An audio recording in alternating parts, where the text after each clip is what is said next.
What is that sound, you ask?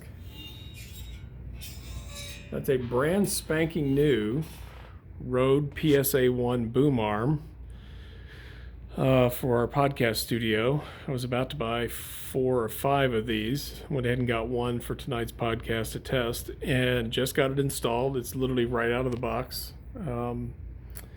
And that's the noise it makes. It really, really sucks.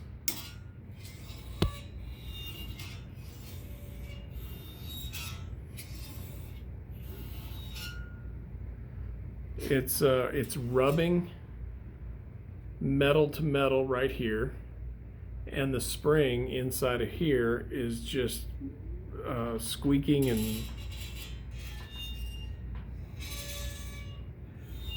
this is like the worst thing I've ever heard. I love Rode too, so I'm not sure what's going on. It's obviously just a defective product because a lot of people are happy, but this really sucks.